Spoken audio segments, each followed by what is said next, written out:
Let's solve this question together. It says x factorial over 7 factorial is equal to 6 factorial. Let's solve for the value of x in this question, okay? Now, first things first, we can say that from here, you can have that x factorial is equal to 6 factorial, 7 factorial, or 6 factorial multiplied by 7 factorial.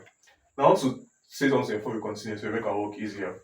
Now, when we have 4 factorial, for example, it's equal to 4 times 3 times 2 times 1. Okay? Now, when we have 5 factorial, it's equal to 5 times 4 times 3 times 2 times 1. Okay? Now, this is a simple explanation of what factorial denotes. You multiply the number with the following whole number until you get to 1. Okay? Reducing by 1. So you have 5 times 4 times 3. You get what I'm saying? Now, in the same vein, we are going to open this up now. So let's look at what 6 factorial is equal to. 6 factorial is equal to 6 times 5 times 4 times 3 times 2 times 1.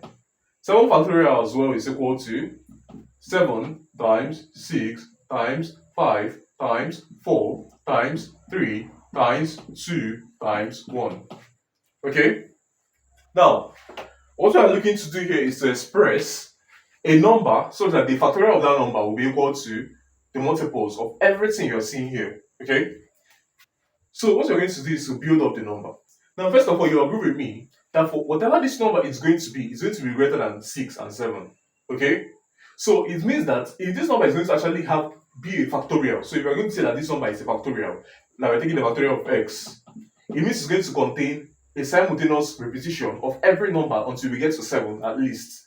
Is that making sense? Because the number is going to be greater than 7 and 6, we can say that that number is going to have this pattern repeating in the number because it's greater than 7 and 6. Okay? So we're going to say that x factorial is going to contain, okay? Going to contain, okay, we can write 7 times 6 times 5 times 4 times 3 times 2 times 1, which is also 2. Okay, let's stop there for now. Now, we are trying to pick out all the numbers here. So we picked out these whole numbers here, so we strike them out. Okay, now what's left is these numbers here. Now, what's comes after 7 is 8. So let's try and build 8 on these numbers here. Okay, we have 4 and we have 2. 4 times 2 is 8, so we have built 8. So we can say times 8 here. The next number after 8 is 9, right? If you look closely here, you can take 3 from here to give us 2, and take 3 from here. 3 times 3 is 9. Okay, we've built 9. What we are left with now is, so we've taken this, sorry. What we are left with now is 5 and 2. 5 times 2 is what? Is 10. Okay? So you can see that x contains every number multiplied from 1 to 10.